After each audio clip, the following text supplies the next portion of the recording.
আর কুরবানি নিঃস্বার্থ হয়ে দলমত হিসাব না করে পরিবারের পক্ষ থেকে একটা করেন, সবচেয়ে ভালো বেশি দাম দিয়ে উট কিনেন, না হয় ষাঁড় কিনেন, না হয় খাসি কিনেন, না হয় ছাগি বুঝেন কিনা, যেগুলো বাচ্চা দিতে পারে, ছাগি বুঝেন তো, সেটাও দেন।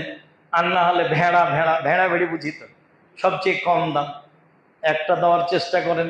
গোস্ত যেন উদ্দেশ্য না থাকে, গোস্ত তো আল্লাহর দয়া, আর এমনি তো মাশাআল্লাহ গোস্ত দেয় মানুষে, কাজেই আল্লাহকে সন্তুষ্ট করার জন্য কোরবানি হয় যেন, এটা আমি আপনার দিনী ভাই হিসাবে, আপনার কাছের মানুষ হিসাবে আমি চাই। আল্লাহ আপনাকে কবুল করুক। কুরবানির টাকা অন্য কেউ যদি দিয়ে দেয় তাহলে কুরবানি হবে কি? জি হবে। কেউ আপনাকে দিয়েছে, কুরবানি গিফট দিয়েছে, করেন, সমস্যা নেই, এটা নেকির কাজ, এর সাথে আকিকার কোনো সম্পর্ক নেই। আকিকা দিতে আপনি বাধ্য, 7 দিনের দিনই দিতে হবে, 21 দিনে চলে, 22 দিতে এগুলোতে চলেন না, 7 দিনে চলে না, ওটা আপনি বাধ্য। কুরবানি নেকির কাজ, কেউ দিলে দিতে পারে। ঋণ করে কুরবানি দেওয়া যাবে কি? জি যাবে, যদি পরিশোধের আপনার অনুকূলে পরিস্থিতি থাকে, ঋণ করে কুরবানি দেন, সমস্যা নেই। কুরবানির পশু কেনার পরে এবং জবাই করার পর পশুর সাথে সেলফি তুলে ফেসবুকে দেওয়া হারাম। কাবির এগুলো লোক দেখানো কাজ। চাঁপাই নবাবগঞ্জের ভাষাতে আমও গেল, ছালাও গেল, কাঁদতে কাঁদতে 2 চোখও গেল। এটা কেন? এই হিসাব কেন মাথায় আসছে? আল্লাহকে সন্তুষ্ট করার জন্য করবেন, কে দেখলো কে বুঝলে এটা দরকার নাই, মনে অন্তত থাকে যেন আল্লাহ এটা তোমার জন্য করছি, বাস, এতেই হবে। পরিবারের একাধিক সদস্য যদি কুরবানি দিতে সমর্থবান হন তাহলে কি সবাই কুরবানি করবে? জি, ছেলে দিবে একটা, মেয়ে দিবে একটা, টাকা থাকলে সবাই দিবে। হ্যাঁ, 4-5 ভাই মিলে টাকা জমা করে একটা দিতে পারে, তখন তার বাপের নামে হতে হবে, আর বাপের নামে কুরবানি হবে, বাকিরা গোস্ত খাবে।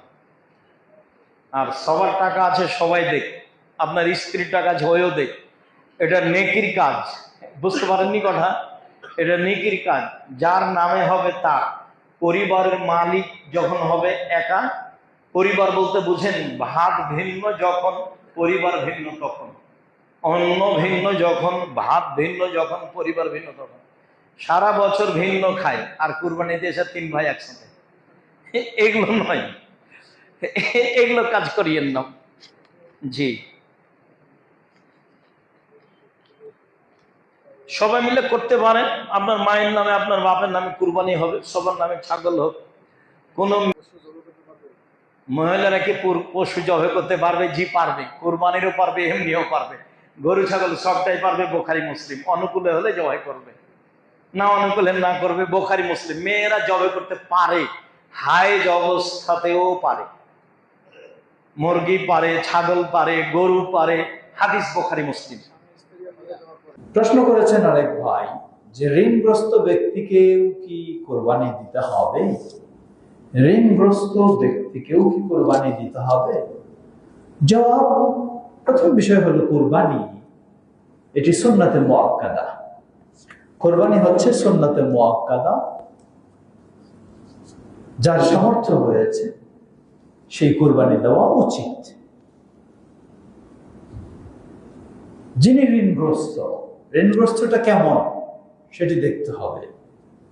হতে পারে একজন মানুষ লক্ষ লক্ষ কোটি কোটি টাকার ঋণগ্রস্ত, তিনি,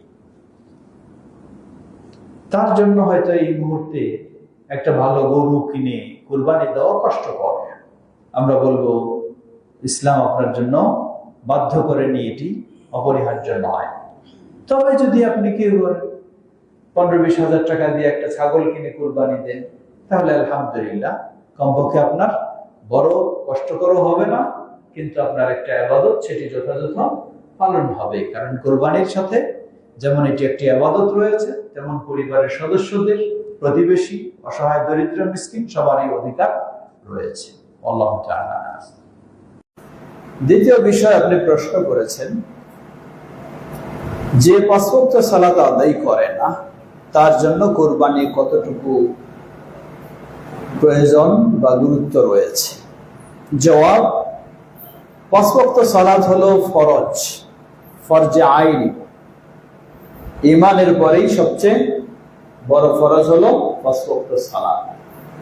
কেউ যদি 5 ওয়াক্ত সালাত টোটালি আদায় না করে, সে যতই দাবি করুক নামাজ না পড়লেও ইমান ঠিক আছে, আসলে তার ইমান ঠিক নাই, তার ইমানও নাই, তার ইসলামও নাই।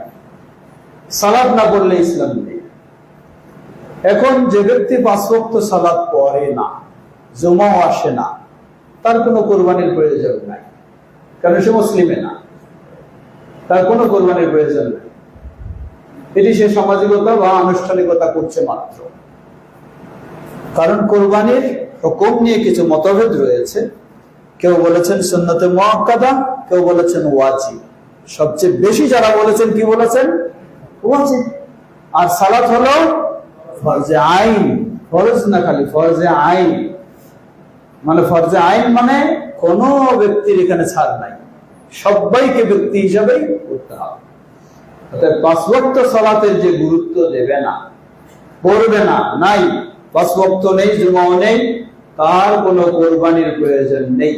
সে অমুসলিমের মতো, ইসলামের কোনো নির্দেশ তার নেই, সে কোনো ইবাদত নেই তাকে ইসলামে আগে আসতে হবে, তারপর তার জন্য। এবার প্রশ্ন হচ্ছে, কুরবানি ও আকিকা একসাথে দেওয়া যাবে কি যাবে না? এই প্রশ্নের উত্তরে, কুরবানি একটি ভিন্ন ইবাদত, আকিকা অনুরূপ একটি ভিন্ন ইবাদত। আকিকা আপনি আপনার ছেলে ধরেন মুহররম মাসে হয়েছে, মুহররম মাসে 1 তারিখে হয়েছে, 7 তারিখে আপনি আকিকা দিবেন, কিন্তু আপনি বছরের যে কোনো মুহূর্তে কুরবানি দিতে পারবেন না।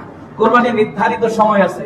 জিলহজ মাসের 10ম তারিখে ঈদের সালাতের পরে, ঈদের সালাতটা গোটা বাংলাদেশের ঈদের সালাতের পরে এমন না আপনি ঈদের সালাত আদায় করেছেন আপনার এখন কুরবানি দেওয়া বৈধ। আমাদের দেশে যে প্রধান ঈদের জামাত, অমুক প্রধান মসজিদ, ওইখানে জামাত হয় নাই, আমরা আদায় করেছি কিন্তু এখনো কুরবানি দেওয়া যাবে না, এটা সস্তা ফতোয়া। ফতোয়া হচ্ছে আপনার এলাকায় ঈদের সালাত আপনি আদায় করেছেন, এরপরেই যে কাজ সেটা হচ্ছে আপনি কুরবানি করবেন। কোন এলাকায় সালাত 10টা 12টায় বলবো সেটা আপনার দেখার বিষয় না। আপনি ঈদের সালাত আদায় করেছেন, আপনার জন্য এখন বৈধ কুরবানি করা। কুরবানি নির্ধারিত একটি সময়, নির্ধারিত পদ্ধতিতে, নির্ধারিত সময়ে, কিন্তু আকিকার কোনো নির্ধারিত সময়। আপনার বাচ্চা হবে 7ম দিনে, সেই দিন, এটা বছরে যে কোনো মুহূর্তে যে কেউ বাচ্চা প্রসব করতে পারে, কিন্তু আকিকা আর কুরবানি দুটি ভিন্ন বিষয়। সেজন্য আকিকার সাথে কুরবানি সংমিশ্রণ ঘটাবেন না। অনেকেই দেখি আমরা গরুতে 7 ভাগে ভাগ নিয়ে, সেখানে দেখা যাচ্ছে 4টি ভাগ হচ্ছে কুরবানি, 3টি ভাগ হচ্ছে 3 সন্তানের জন্য আকিকা। এটা মোটেও উচিত নয়। এই ধরনের কাজ থেকে বিরত থাকবেন এবং বিরত থাকার আল্লাহ রাব্বুল আলামিন তৌফিক দান করুন, আমিন। প্রশ্ন বলছেন যে এক ভাই কোরবানি দিতে চায়, কিন্তু কোরবানি দিতে গিয়ে আশেপাশে যেসব লোকেরা ভাগে কোরবানি দিতে গিয়ে সমস্যা, যে কেউ বেনামাজি, কেউ সুদখোর, হারাম খায়, বিভিন্ন হারামে জড়িয়ে আছে, এইরকম লোকদের সাথে কোরবানি দেওয়া যাবে কি না? এই ক্ষেত্রে আমি উপদেশ দেব যে প্রথম আপনি চেষ্টা করেন আপনি নিজের কোরবানি নিজেই দিতে। এই ভাগে কোরবানিটা একেবারে অগতির গতিতে রাখেন, শেষখানে রাখেন। যখন অভাবই পারছেন না, গরুর গোস্ত খেতে হবে বাঙালি মুসলিমকে, তাহলে মুসলিম হবেন না, এইসব গুমরাহি। দু একটি জিজ্ঞাসা, একটি হলো ভাগে কুরবানিতে অংশীদার উপার্জ দিনদারি আমার কুরবানিতে প্রভাব ফেলবে কি না? ঠিক আরেকটা প্রশ্ন অনুরূপী আছে, শরিক হয়ে কুরবানি দেওয়ার বিধান কি? মানে শরিকানা কুরবানি, ভাগে কুরবানি। শরিকানা কুরবানি দেওয়া যাবে, ভাগে কুরবানি দেওয়া যাবে। একটা জীব কুরবানি দেওয়া নিঃসন্দেহে উত্তম। পরিবারের পক্ষ থেকে একটা জীব দিতে পারলে এটা সবচেয়ে ভালো, উত্তম। চাইলে ভাগে দিতে পারবেন, জায়েজ, এটা নিষেধ নয় বা হারাম নয় বা বিদাত নয়, এটাও জায়েজ, চাইলে ভাগে কুরবানি দিতে পারেন। আর এই ক্ষেত্রে যারা অংশীদার, শরিক, তারা পরহেজগার দিনদার হলে সবচেয়ে ভালো। পরহেজগার দিনদার হওয়াটাই বাঞ্ছনীয়। এখানে একটা দিক আসে যে ব্যক্তি সালাত পড়ে না, ওই ব্যক্তিকে আদৌ মুসলিম বলা যাবে কিনা সেটাই তো ঝামেলা আছে। আরাবিয়ান বিদ্বান যারা, আরব বিশ্বের বিদ্বান যারা, সালাফি বিদ্বান, তারা 100 জনে 99 জনই একমত যে যে সালাত পড়েন ওই ব্যক্তি কাফের। ইচ্ছা করে যে সালাত ছেড়ে দেয় সে ব্যক্তি কাফের। এটা আরব বিশ্বের সালাফি বিদ্বানদের 100 জনের 99 জনে একমত। এই জন্য দেখা যায় আব্দুল্লাহ বিন ওবাই মুনাফিক সর্দার, ও মুনাফিকই করত কিন্তু সালাত ছেড়ে দিত না। কোরআনের যখন সূরা মুনাফিক নাজিল হলো, আয়াত স্পষ্ট হয়ে গেল, একেবারে ক্লিয়ার হয়ে গেল মুনাফিক। তারপরে উহুদের যুদ্ধে অন্য দলবল নিয়ে সে পিছনে চলে আসলো, স্পষ্ট হয়ে গেল মুনাফিক। তারপরেও সালাত ছাড়েনি। যে তারা এটা জানতেন আরবের মানুষ যে আমি ঝামেলা আছে আমার, আমাকে মুনাফিক বলবে কিন্তু কাফের বলবে না। আর যদি আমি সালাত ছেড়ে দেই তো সাহাবীরা সরাসরি কাফের বলবে। যেটা তিরমিজির মধ্যে একটা হাদিস রয়েছে, লা ইয়ারাউনা শাইয়্যান মিনাল আমাল তারকুহু কুফরুন ওয়া ইরাস-সালাহ। সাহাবীরা কোনো আমল ছেড়ে দেওয়াকে কাফের মনে করতেন না, সালাত ব্যতীত। অন্য একটা আমল ছেড়ে দিয়েছে ওটাকে কাফের মনে করতেন না, কিন্তু সালাত ছেড়ে দিলে স্পষ্ট কাফের মনে করতেন। যে হাদিসটা সহিহ তিরমিজির মধ্যে রয়েছে। তো সম্মানিত উপস্থিতি, যে যার সাথে কুরবানি দিব সে সালাত পড়ে না, তো তাহলে মুসলিম কিনা এটাই তো ঝামেলা আছে। তো সে যদি মুসলিমই না হয় তাহলে তার কুরবানি কিসের, তার সাথে ভাগের কিসের? এই জন্য খেয়াল রাখতে হবে অবশ্যই যে দিনদার পরহেজগার, এই বিষয়টা অবশ্যই খেয়াল রাখতে হবে। তাছাড়া হাদিসে স্পষ্ট রয়েছে আবু দাউদের মধ্যে, আল্লাহ রাসূল সাল্লাল্লাহু আলাইহি ওয়াসাল্লাম বলেছেন যে, হাদিসের ইবারতটা আমি ভুলে গেলাম, আল্লাহ রাসূল সাল্লাল্লাহু আলাইহি ওয়াসাল্লাম বলেছেন যে বন্ধুর সাহচর্য তার জীবনে প্রভাব ফেলে, বিধায় ফানদুর, তুমি খেয়াল করো, মাই ইউখালিল, কাকে বন্ধু হিসাবে গ্রহণ করেছ। যে বন্ধুর সাহচর্য একজন মানুষের জীবনে প্রভাব ফেলে, তাহলে তুমি কার সাথে চলাফেরা করছো এটা খেয়াল করো। এই মর্মে একটা হাদিস রয়েছে এবং হাদিস সহিহ। তো সব মিলিয়ে অবশ্যই খেয়াল করতে হবে শরীকানা কুরবানি দিলে যে মানুষগুলো যেন ভালো হয়, পরহেজগার হয়। জাযাকাল্লাহ। ভাই প্রশ্ন করেছেন, যদি আমরা যৌথ কুরবানি দিই, যেহেতু একটা গরু 7 অংশ পর্যন্ত কুরবানি দেওয়া যায়, তাহলে সামাজিক নিয়ম হলো গরু কোরবানি দিয়ে একটা ইজমালি অংশ বের করা হয়। সেই ইজমালি অংশটা সবারে একত্রিত করা হয়, করে আবার এটা সকলের বাড়ি বাড়ি দেওয়া হয়। তাহলে এটা নেওয়া ঠিক হবে কি না? জবাব, প্রথমে বলবো আমরা যে না নিলে সবচেয়ে নিরাপদ। কারণ কেউ কিছু দান করলে সেটি ফিরিয়ে নিতে হয় না, সেই দিক থেকে নেওয়াটা আপত্তিকর, না নেওয়াটাই নিরাপদ। দ্বিতীয় বলবো, এই গোস্তটা এমনভাবে দেওয়া হয়, এই বিশ্বাস রেখেই দেওয়া হয় যে সবার কাছে আবার আসবে। তাহলে সেই দিক থেকে যদি কারো পরিবারের বেশি মানুষ হয়, সে অন্যের গোস্তগুলি মনে করে নেয়, তাহলে অসুবিধা নেই। কিন্তু প্রথম কথা হলো যদি বিরত থাকতে পারি, এটি হলো সবচেয়ে নিরাপদ। আল্লাহু আ'লাম।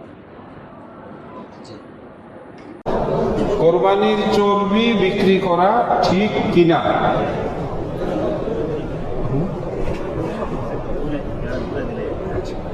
কোরবানির চর্বি, আল্লাহ পাক আমাদের জন্য চর্বি হালাল করেছেন। ইহুদিরা তারা নিজেদের উপরে চর্বিকে হারাম করে নিয়েছিল। এটা কোরআন মাজিদে এরকম এসেছে যে আমি যা হালাল করেছি সেটাকে তারা হারাম করে নিয়েছে। যাই হোক, গোশত চর্বি উভয়ই আমাদের খাওয়া হালাল। আমি খুতবায় বলেছি কোরবানির পশুর চামড়া, গোশত, হাড্ডি, চর্বি যাই কিছু হোক না কেন, কোরবানি দাতা যদি সেটা ব্যবহার করেন, গ্রহণ করেন, তাহলে তার জন্য কোনো অসুবিধা নাই, জায়েজ। কিন্তু এর কোনো কিছু যদি তিনি বিক্রি করেন, যেমন চর্বির পরিমাণ এত হয়ে গেল যে সেটা সহজভাবে স্বাভাবিকভাবে খাওয়া সম্ভব না, তখন যদি বিক্রি করে তাহলে বিক্রিত অর্থটা গরিব মিসকিনদের মধ্যে বিতরণ করে দিতে হবে। এই বিক্রয় করা যাবে, যতটুকু সম্ভব যদি নিজে খাওয়া যায় তাহলে সেটা উত্তম।